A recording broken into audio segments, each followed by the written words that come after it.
Alors les vieux, toujours dans la dèche? On galère à la fin du mois et on attend la mort plus que la retraite parce que clairement il y en aura une qui viendra plus vite que l'autre. Bon après, rassurez-vous, moi je galère à commencer le mois, donc on est ensemble. Mais après, si vous voulez vraiment arrêter d'être des parasites de la société et manger à votre faim, il y a une solution pour ça. Alors non, je parle pas d'une meilleure répartition des richesses, une taxation plus juste des grandes fortunes, ou tout simplement des retraites plus décentes et arrivant plus tôt et pas à l'âge de Gandalf. Eh, c'est pas réalisable tout ça. Non, le mieux, c'est de se crever au travail. C'est en tout cas ce que semble penser Catherine Vautrin, notre ministre du Travail, qui ce 24 mars a dévoilé dans le JDD des méthodes et objectifs afin de doubler le taux d'emploi chez les 60-64 ans en 3 ans. Ah ouais, donc en fait, quand nous on gueulait pour des retraites plus tôt et plus décentes, eux ils ont entendu, faut faire crever les vieux au travail. Après, faut dire, on comprend pas tout nous les gauchistes, hein, on est un peu débiles. Mais heureusement, Catherine Vautrin nous explique tout ça. Et je la cite, « Pour moi, rendre service à quelqu'un de 55-57 ans, c'est l'aider à retrouver un emploi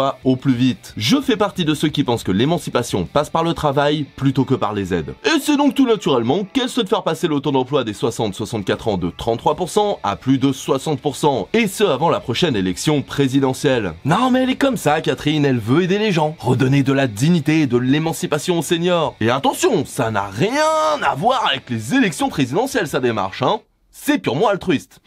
Ah bah j'en chialerai presque hein. Et pour ça, elle est prête à tout. Et des trucs de malade hein, genre faire des bilans pour connaître les aspirations, les forces et les éléments qui posent difficulté dans la mise au travail des plus âgés. Alors, attention.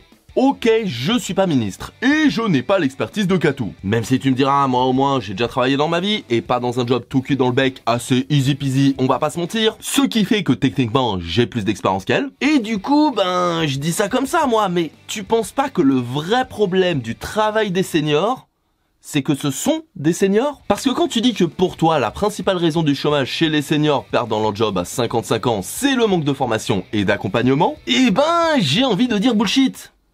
Bullshit. Non, parce que les principales raisons, faut pas être un génie pour les comprendre. À 55 ans, tu es peut-être trop fatigué, le corps trop cassé pour faire des métiers physiques sans plomber ta santé. À 55 ans, tu es peut-être trop dépassé et tu ne comprends pas aussi bien certains nouveaux métiers et certaines nouvelles technologies qu'un genou. Suivre devient de plus en plus dur. À 55 ans, on va moins facilement t'embaucher pour plein de raisons, dont celle évoquée plus haut. Et à 55 ans, t'as peut-être envie et le droit de te poser. Peut-être que tu as le droit de profiter de la vie avec dignité et émancipation. Et du coup, le travail, oui, mais un travail pour soi, qui a du sens. Et pas juste une obligation qui te détruit ta santé, qu'elle soit physique ou mentale, et souvent pour un salaire de misère. C'est peut-être ça, le vrai problème. Ou alors je dis de la merde, et en fait ce sont des vieux branleurs qui passent leur journée à fumer de la camomille devant Thalassa avant d'aller déambuler dans la street, au lieu d'être utile à notre société. À vous de choisir.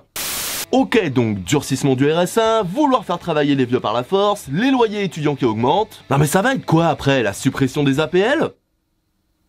Pourquoi il y a un blanc là? Eh tout simplement parce que selon Paris Match, plusieurs membres de la majorité se sont exprimés sur les APL. Et ça sent pas bon. Car oui, en vue d'une possible réforme, voire suppression des APL, qui servirait à combler El Famoso déficit public et viendrait en complément des 30 millions de coupes budgétaires en 2 ans annoncés récemment par Bruno Le Maire.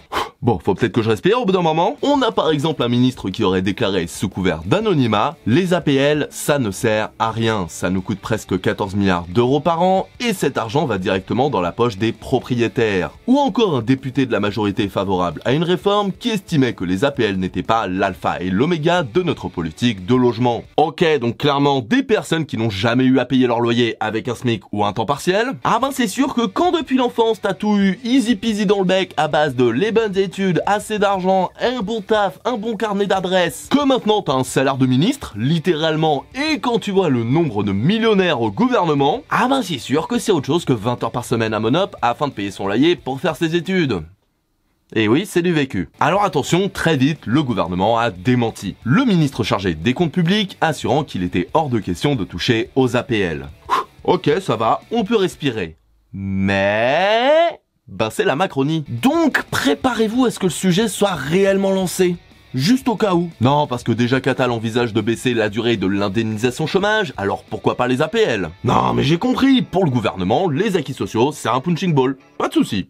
Enfin si, justement. Alors que la suppression des APL se fasse ou pas, ben je sais pas. Mais bizarrement, pour le gouvernement, ça semble quand même plus facile de parler de leur suppression plutôt que de remettre l'ISF ou de remettre une retraite décente. Ah bah chacun ses priorités, hein. Tout va bien.